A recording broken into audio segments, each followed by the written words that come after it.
masyarakat kita ya. Ya, kebetulan saya antropolog ya, ngertinya cuma urusan kebudayaan aja. Jadi saya pikir, oh boleh juga ya. Mari kita tinjau ya. Kalau kita bicara lumbu pangan, lalu dikaitkan dengan akar budaya bangsa, benar nggak sih? Benar nggak sih? Kita coba lihat.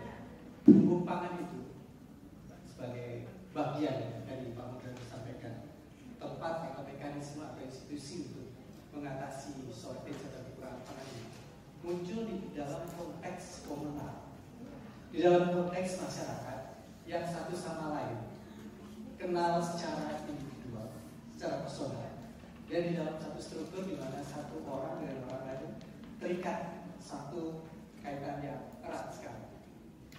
Ini adalah satu struktur masyarakat yang berbeda sekali dengan yang kita alami saat ini. Saya nggak tahu persis ya, ini kurang lebih ada 50 orang di luar ini. Apakah kita saling kenal satu sama lain? Bagaimana kemudian kita sampai di sini dan sama-sama duduk di sini? Pada ke depan baju saya berkata, padahal baju saya nggak seperti Prof. Hamad ya, bisa dilihat. Ya. Jadi begini, pada masyarakat komunal yang kira-kira tepatnya adalah contohnya pada masyarakat petani itu terjadi. Tapi jangan bayangkan seperti petani yang sekarang ini ada di desa-desa dimanapun di Indonesia.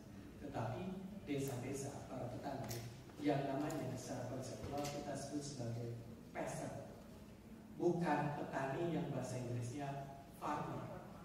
Apa bedanya? Peasant itu adalah petani yang orientasi produksinya adalah untuk makan untuk dia dan keluarganya, subsisten untuk mereka sendiri. Sementara farmer memproduksi padi untuk dijual. Ya. Nah, pada dua komunitas ini beda sekali perlakuannya. Lumbung padi hanya ada, lumbung pangan hanya ada pada komunitas peasant, petani yang bekerja dengan satu semangat komunalisme yang kuat sekali. Ya. Jadi kurang lebih begini, kalau saya adalah bagian dari komunitas peasant, saya menggarap sawah saya tahu saya nggak bisa menggarap sendiri, dan karenanya saya mengharap keluarga Pak Ahmad, keluarga Pak Bunda, Pak Hendro, teman-teman semua untuk bekerja di tempat saya, nyangkul di tempat saya. Nyangkul, di tempat saya. Apa insentifnya?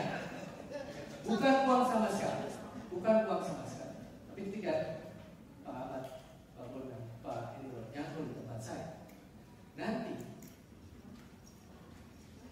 Mbak dapat kesempatan untuk ikut menanam di tempat saya. Ya, ibu-ibunya, keluarga perempuannya ikut tanam di tempat saya, ya, ikut merawat di tempat saya. Efeknya nanti ketika panen, siapa yang diundang? Ikut semua panen. Tidak semuanya, tetapi yang terlibat di dalam pertamanan. Keluarga Pak Hendro, keluarga Pak Ahmad, keluarga Pak Bunda, bukan yang lain, karena yang lain bukan masuk dalam kata itu. Teman-teman perhatikan, kalau kemudian ada surplus longgaran hasil panen saya, maka ini disimpan, tapi ini sebenarnya bukan milik saya semata, tapi milik orang yang sini.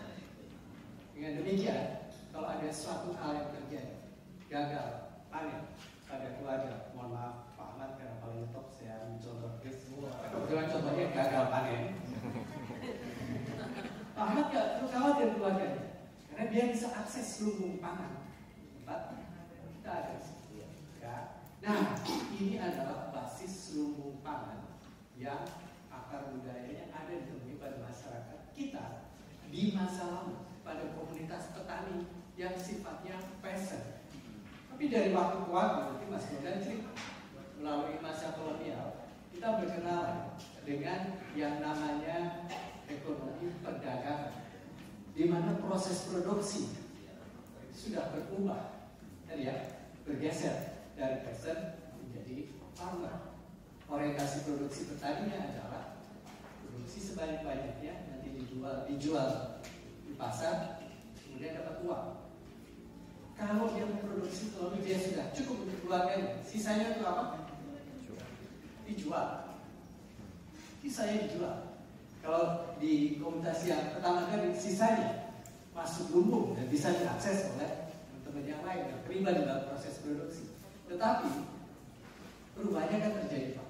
Ketika kita semua sudah mengenal yang namanya uang, saya nggak mungkin mengharap Mas Bondan, Pak Hendro nyatu di tempat saya tanpa upah sama sekali. Pasti pakai upah, pasti pakai uang. Dan kemudian hubungan kami selesai ketika saya membayar upah.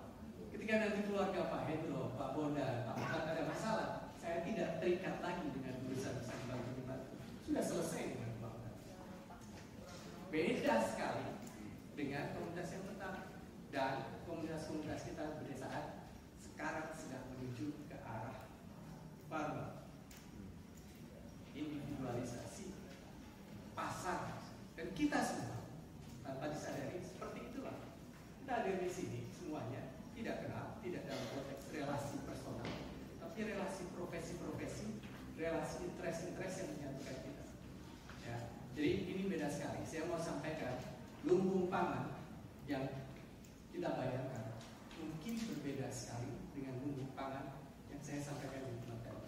Kalau sekarang kita berangan-angan ada lumbung pangan, di mana ada orang dengan sukarela menaruh sisa makanan yang ke situ, saya kok rasa nggak masalah. Harus ada mekanisme tertentu yang masuk logika orang sekarang. Saya sampaikan kepada Pak Seno, bank, food bank, bank pangan jauh lebih masuk logika orang sekarang timbang lumbung. Dan secara konseptual lebih tepat.